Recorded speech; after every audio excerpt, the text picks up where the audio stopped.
Bem, pessoal, aqui é o professor Rafael Ivo e eu vou dar início a uma série de vídeos sobre fundamentos de programação.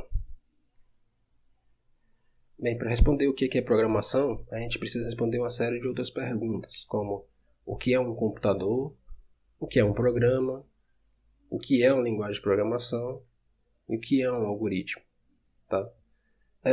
Talvez é mais fácil seja responder o que é um computador, né? Afinal de contas, computador é essa união dessas duas partes que a gente chama de unidade física e unidade lógica, hardware e software, né? Então, diferente de outros tipos de aparelho, como um ventilador ou um liquidificador ou coisa desse tipo, um computador você pode fazer com que ele faça funcionalidades novas desde que você os programe com outros tipos de software. Tá? Então essa é a diferença de um computador para outros dispositivos. Certo? Antes de falar o que é programa, o que é linguagem de programação, talvez o conceito mais importante que tem aqui é o que é um algoritmo. Tá? Então vamos desmiuçar esse conceito. Certo? Bem, um algoritmo ele é definido como um conjunto não ambíguo e ordenado de passos executáveis que definem um processo finito. Bem, palavras difíceis, né? Essa definição foi feita por Alan Turing e Alonzo Church, mas vai ficar mais claro quando a gente começar a explicar e dar exemplos de algoritmos. Tá? Então, pense no seguinte, é uma forma de você descrever como resolver um determinado problema em um conjunto finito de passos. Certo? Então, vamos lá. Por exemplo, esse algoritmo aqui, da troca de um pneu de um carro. Tá? Você tem esses passos para resolver. Como, por exemplo, afrouxar ligeiramente as porcas, suspender o carro, retirar as porcas e o pneu, colocar o pneu reserva, apertar as porcas, abaixar o carro e dar o aperto final das porcas. Você deu uma sequência de passos para resolver um problema que você tinha, que no caso é trocar o pneu furado. Né? Então, isso você pode categorizar como um algoritmo, uma sequência de passos finita que resolve um determinado problema, que realiza um certo processo. Essa forma de descrever um algoritmo a gente chama de descrição narrativa. Tá? Ela recebe esse nome porque você está usando a própria linguagem natural, no caso aqui a gente está usando português para descrever esse algoritmo. Beleza? O problema é que algoritmos descritos dessa forma normalmente podem estar sujeitos a interpretações diferentes dependendo da pessoa que leia. Por exemplo, essa primeira instrução é afrouxar ligeiramente as porcas. Tá? Alguém pode pegar e imaginar que eu afrouxar ligeiramente as porcas é mover só alguns milímetros a porca, enquanto que para outras pessoas é deixar quase solta. E aí como é que você pode pegar e melhorar essa sua descrição narrativa? Tá? Você pode substituir essa instrução por uma outra que tenha um pouco mais de descrição do procedimento do que aquilo ali é feito. Tá? Apesar de você pegar e ter colocado uma instrução que é mais, digamos, exata, mais precisa, você pode cair no problema do seguinte: computadores não podem trabalhar com essa interpretação, com essa ambiguidade. Tá? Então nossos programas têm que ser exatamente exatos e por isso essa forma de descrição de um algoritmo é normalmente utilizada só nos primeiros estágios de você resolver um determinado problema. Ok, uma outra forma de representar o algoritmo é através de fluxograma. Tá? O fluxograma ele nada mais é do que um conjunto de símbolos ligados através de setas que vão indicando o fluxo das ordens das instruções a serem executadas. Tá? E normalmente a gente utiliza esses símbolos aqui, tá? Essa sequência aqui de símbolos. Eu não vou pegar e falar exatamente o que cada uma faz, porque isso é uma questão mais de decoreba, mas vamos ver na prática como é que a gente cria um fluxograma. Por exemplo, se eu quiser fazer um algoritmo para ler a média de um aluno e indicar se ele foi aprovado ou reprovado, certo? Um exemplo de fluxograma seria esse daqui. Esses quadrados arredondados no início e no final indicam o final e o início de um algoritmo.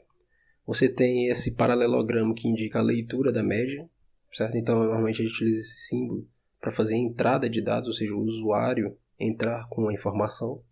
Você tem esse losango, onde tem média maior ou igual a 7, Essa daí é uma condicional, uma pergunta que você faz ao valor que foi lido. Ela pode ter dois valores possíveis, verdadeiro ou falso. No caso de verdadeiro, você vai para um lado e escreve aquele símbolo aqui.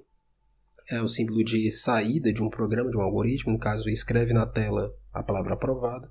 E se por acaso for falso, ou seja, se a média não for maior ou igual a 7, você manda como saída para escrever na tela a palavra reprovada. E depois acaba o algoritmo. Tá? Então esse aqui é um exemplo bem simples de um fluxograma em que você descreve como realizar o procedimento para resolver esse problema que foi proposto. A forma mais próxima de um programa que um algoritmo pode ter é chamada de pseudocódigo. Tá? Essa descrição já é bem mais rica em detalhes. Então, por exemplo, vamos usar aqui o algoritmo que eu já tinha mostrado no slide anterior, tá? Com o fluxograma, e vamos representar ele em formato de pseudocódigo. Perceba que agora você tem uma descrição textual, mas não é uma descrição narrativa, como é o primeiro caso lá. Tá? Aqui você tem uma declaração de uma variável, no caso uma coisa que vai receber o valor, que é a variável média. Você vai ler do usuário, então leia média, você vai pegar do usuário o valor que ele vai digitar e vai guardá-lo. Você vai comparar se essa média é maior ou igual a 7. E se ela for verdade, você vai escrever aprovado, se não, reprovado. Tá? Então, essa forma de você descrever um algoritmo já é bem próxima de um código mesmo, de um programa realmente. Tá? Só que você ainda está escrevendo sem seguir nenhuma linguagem de programação. Bem, na hora que você vai fazer um programa, a gente tem algumas etapas de um desenvolvimento, tá? Não, você precisa fazer. A primeira coisa é que você tem que definir bem o problema, tá? Antes de você fazer um programa, você precisa saber qual é o problema que você está querendo resolver. E vai ter que pensar bastante nele e em soluções para ele. E pode ser que você tenha vários algoritmos para resolver esse problema, tá? Essa parte é chamada de análise. E depois que você pegar e definir um algoritmo, ou então outro, você pode ter vários algoritmos. Cada um desses algoritmos pode ter múltiplas implementações em vários tipos de programas até mesmo em linguagens diferentes, certo? Então, normalmente, quando você vai resolver um tipo de problema com programação, você tem essas 3 etapas que tem que ser passadas. Pensar no problema, numa solução para esse problema, escrever um algoritmo para esse problema, né? Analisá-lo, ver se ele está correto e depois escrever o programa com relação a esse algoritmo. Tá? Se por acaso você perceber que o seu programa não resolve, depois de testes, né, o seu problema, você vai ter que voltar algumas etapas anteriores e resolver fazer um novo algoritmo e assim vai. Tá? Esse é o processo de desenvolvimento de um programa. E para escrever um programa, a gente utiliza linguagens de programação. Então, algumas pessoas já devem ter visto vários desses nomes que estão aparecendo aqui na tela, né? Linguagens como C, Java, PHP, C++, tá? Isso aí são todas linguagens de programação, linguagens que você pode escrever os seus programas para um computador.